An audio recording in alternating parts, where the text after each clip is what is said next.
Hi, I'm Georgia Anderson. Thanks for joining me today at the I Am Mom Summit. I'm a wife, mother to 4, stepmother to 3, mother-in-law to 7, and grandma to 11 little humans that I absolutely adore. I started knowhowmom.com a few years ago because I believe every parent should be an expert for their own children. And I want to share a few ideas with you today about how maybe you can make your home a happier place and your life happier.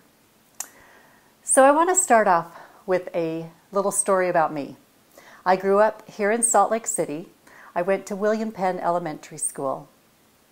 When I was in about 5th grade, I had a little posse of friends, and we loved to play together, and we were out on the playground one time during the winter. We had at our school a confined snowball area where you were allowed to throw snowballs, but no snowballs outside of the snowball area.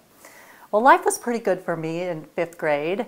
I had a group of friends, I was a good student, I would even venture to say I was kind of the teacher's pet, and life was good. So we were at recess, my friends and I, and we're out there playing Foursquare.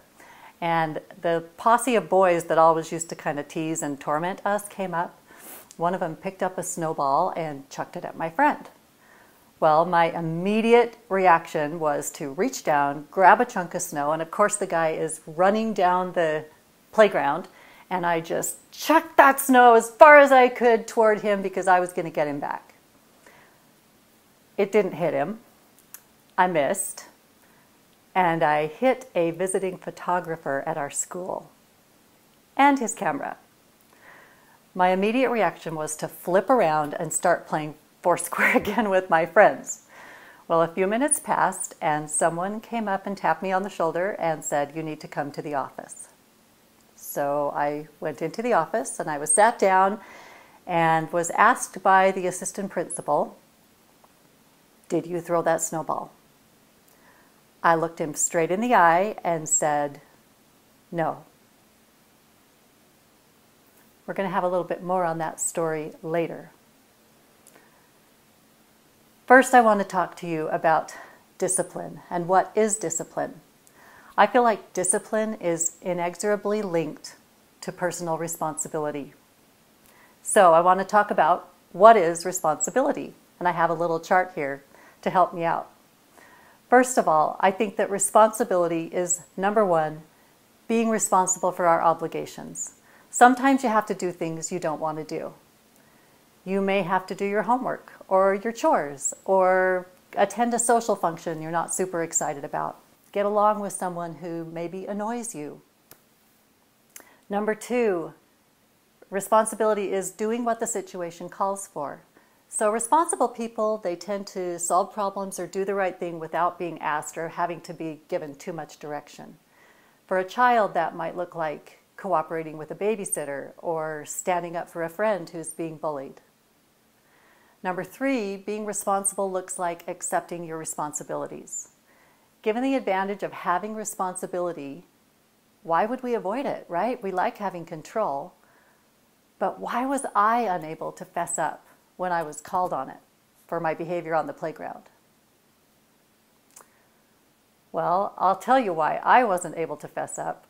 Because I was so used to being the teacher's pet, I had this idea of who I was. I was a good student, I had a good name for myself, and I just absolutely couldn't face being the person who had caused that problem on the playground. And I had no idea what was going to happen to me. I kind of think I felt like my life was going to be over.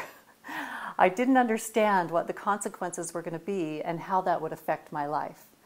That was a big deal to me at that moment, and I panicked and totally lied. We have a little equation that we use in class, and that is that responsibility equals choices plus consequences. So when we accept that what happens to us is a product of our choices, we're accepting responsibility. That's what I wasn't able to do that day on the playground. So starting young with our children is extremely valuable in teaching them this kind of responsibility, which I think has everything to do with self-discipline. Excuses, blame, even lying like I did can become a habit if responsibility is continually avoided over and over again and not taught. So I want to talk about a few fundamentals before we dig into the actual skills. because I think if we have the fundamentals right, the skills come easy. Number one, the most important thing to remember about all of us is that we and kids do well if we can. When you think about a child's development and their brain development, really their prefrontal cortex, and we know a lot about this and we hear a lot about brain development now, so this may be old news to you, but your children's brain, especially the prefrontal cortex, is not developed until they're 25 years old. Now, the prefrontal cortex does most of the important things as far as being a human being. It helps you have empathy. It helps you make good decisions. It helps you, not go with your first impulse to actually decide what you want in the long run instead of right now. So the prefrontal cortex is super important, and it's under development in a big way while we're children. So kids are doing the best they can considering where they are in brain development. Number two, it's important to remember that all behavior is purposeful.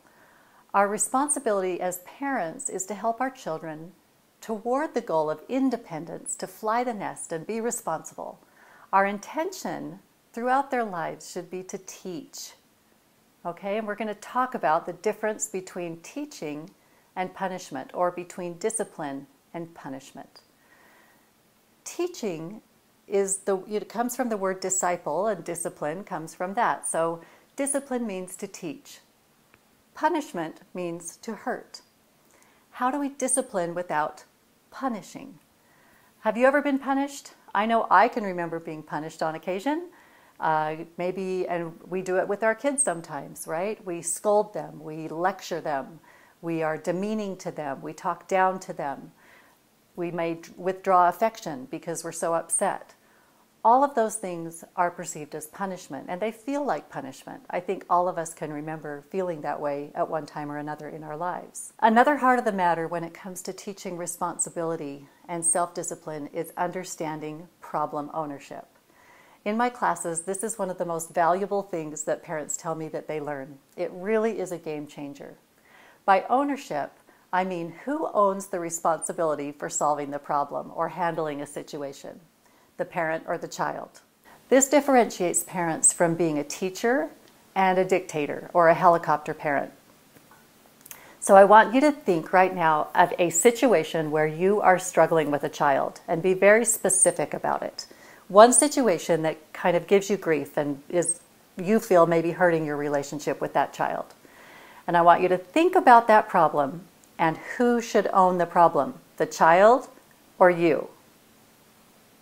Now, if you're having trouble figuring that out, I want you to hear some clues. I'm going to give you some ideas. This is how you figure it out, because your skills and the communication techniques you use are quite different for each scenario. So here are some tricks that you can use to find out who the problem belongs to. Number one, does this problem have a concrete, measurable effect on me and my ability to function? Is it blocking one or more of my needs? And does it involve the health, safety, or family values that have been pre-established in our home? Let's say your child left a bucket full of Legos and toys all over the family room floor, and you have your future employer coming over to dinner in 30 minutes. Whose problem is it? Well, is it blocking one or more of your child's needs? No, probably not. They're totally happy to play with the Legos and leave them right where they are, right? Is it blocking one or more of your needs, or having a reasonable effect on your ability to function, a clear and measurable effect? Yes, I would say that that is a clear and measurable effect on your ability to function. So that would be a parent's problem. Now, there might be times when there's a piece of each of you having a problem with something, and that's awesome. What's important is to narrow it down and find out what piece of it is yours and what piece of it is your child's, so that you can go forward and use skills to help solve the problem. So once the problem ownership is established, we can take a few simple steps and a nice direct path to teaching self-discipline in this situation, with a good dose of interpersonal relations education at the same time. The number one step that I always recommend is a polite request. How often do we talk to our children as though we own them? instead of as though we respect them. We need to talk to our kids as if we would talk to a friend. And when we do that, we show respect. And when we show respect, in general, we will get respect back. So talk to your kids as you would to a friend. Show respect, earn respect. A polite request in this situation might look something like, Jane, would you clean up the toys now, please? If that doesn't work and Jane continues to play with her toys and the boss is coming and you're getting nervous, the next step would be an I message. And that would look something like, hey, I'm feeling really nervous about the house being messed up before my boss comes. It would feel really nice to me to have it clean by the time this timer goes off. Could you do that for me? Get an agreement from the child. That's an I message where they're clear about where you're coming from, that you're owning the problem. You recognize that they don't have a problem. You're asking them a favor to help you in that situation. And then if that's not going well, we can move, and the timer's been set and the toys aren't being cleaned up, then we can move to a firm reminder. Jane, the toys, now. That is given once and once only. No nagging, no reminding, no complaining, because we've already given them 3 opportunities there. A polite request, an I message, and then a firm reminder. Let's say that all goes crazy and doesn't work and the kids are still playing and the mess is still there. Well, that's when we go to our more advanced methods and we start to look for a meaningful consequence that will mean something to the child and that will actually teach them something. Consequences are split into 2 categories. First consequence would be a natural consequence. A natural consequence is something that happens as a result of the parent doing nothing. These are by far the best teachers. They are just happen as a result of the child's action. They would be akin to touching a hot stove or breaking a favorite toy because you were too rough with it. Something like that, where the child actually learns from experience.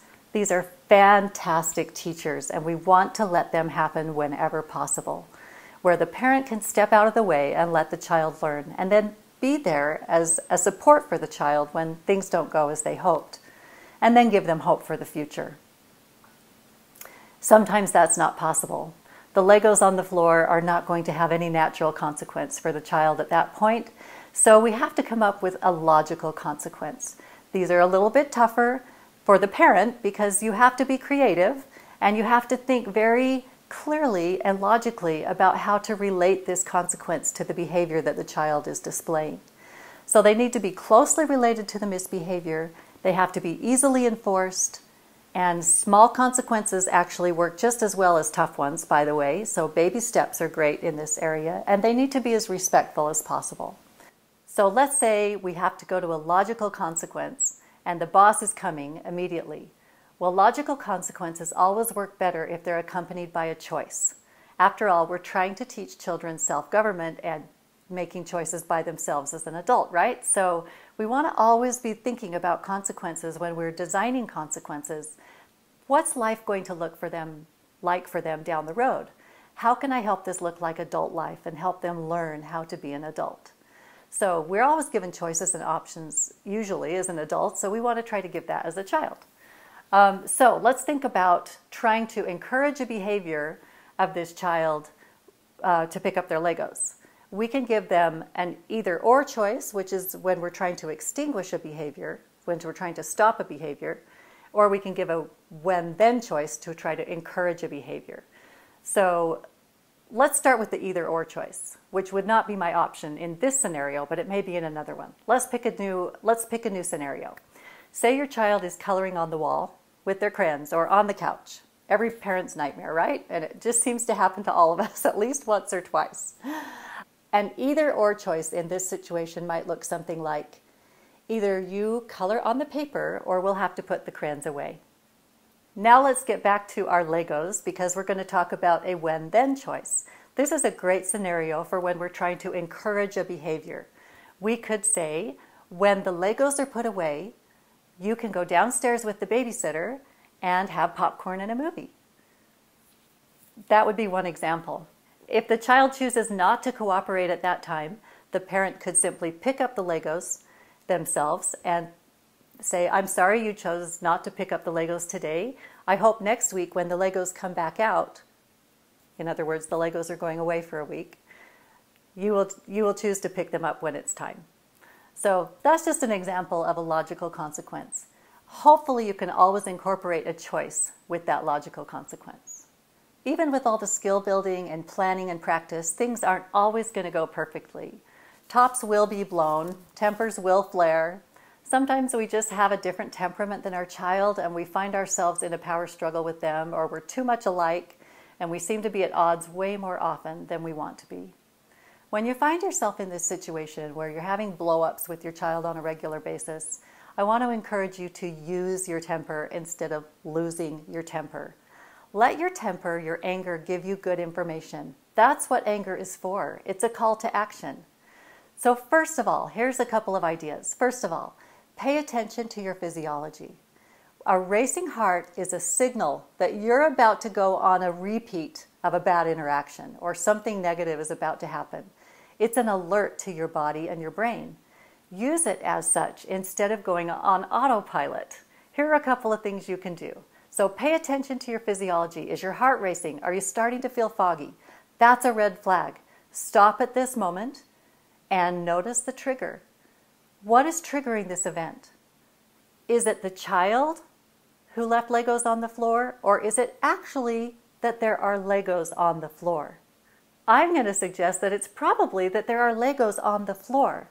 And if we can put the problem where it really belongs, which is on the Legos on the floor instead of on the child, we're a lot less likely to lash out at a person and hurt them instead of teaching them. Usually a trigger involves some kind of an unfulfilled need or unfulfilled dream or wish.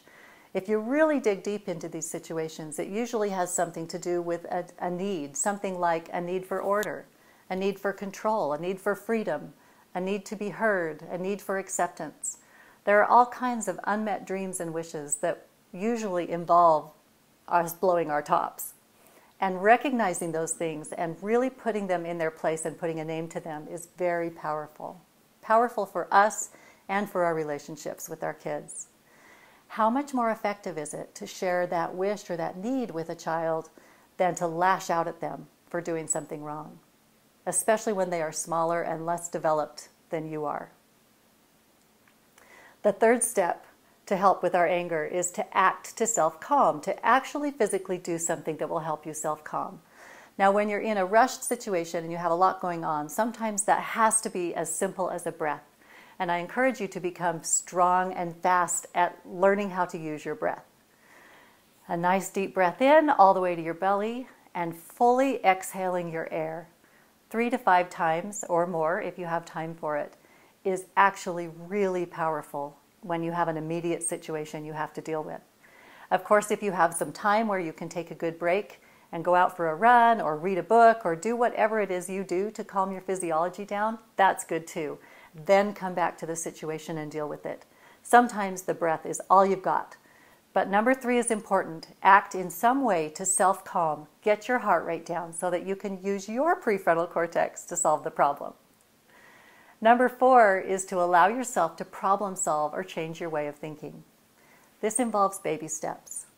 And I will tell you from experience, the child that pushed my buttons the very hardest taught me the most about myself because I had to learn to follow these steps. Sometimes he taught me about my unrealistic expectations. He taught me about my personal agenda, about my desire to be in control. And as a result of him challenging me in these areas, I learned some valuable skills and he taught me so much about love. I am so grateful for his challenges, and I know that your child that challenges you can do the same thing for you. When we're disciplining our children, there's a tendency to forget the ultimate goal, and that is to help build and teach responsible, happy, contributing human beings in our society. That's why I have the logo I do of the bird leaving the nest. They're going off to do something great in the world. That's what I want to feel about our kids as they leave our homes.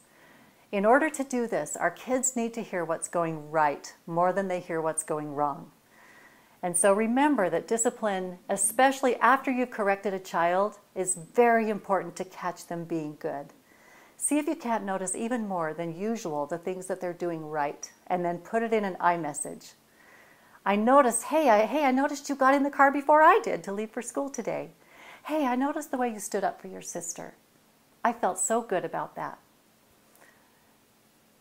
In summary, remember, discipline should look like teaching. Your child's brain is underdeveloped, and you are helping them construct it by the way you deal with them, especially when emotions run high and the situation is charged. Remember to take responsibility first for yourself. Own your own problems and let kids own theirs. Use consequences that fit and teach, and whenever possible, let the child learn from the natural events from their choices. Avoid power struggles by using your temper instead of losing your temper. Be self-aware of your physiology. Remember that discipline should only comprise about 15% of your parenting time. The rest of the time, live your life, plan some fun stuff for your family, have an agenda of fun and learning and excitement and chores and all the normal things that go on in your life. Try not to spend your whole life disciplining. We have another percentage that's really important, and that is a research-driven percentage that when you get these skills right about 40% of the time, you're actually doing great. You don't need to be perfect. In fact, repairing is one of the most valuable things you can do for your kids when you do it wrong. Just say you're sorry and you want a do-over. And finally, remember that love wins. A favorite speaker of mine said, "If children are unresponsive, maybe you can't teach them yet, but you can love them. And if you can love them today, maybe you can teach them tomorrow." Thank you so much for spending these few minutes with me. For more information about workshops, classes, getaways, one-on-ones, and all the things we do at knowhowmom.com, visit me there or see me on Instagram at knowhowmomtips. Thanks so much for coming. Bye-bye.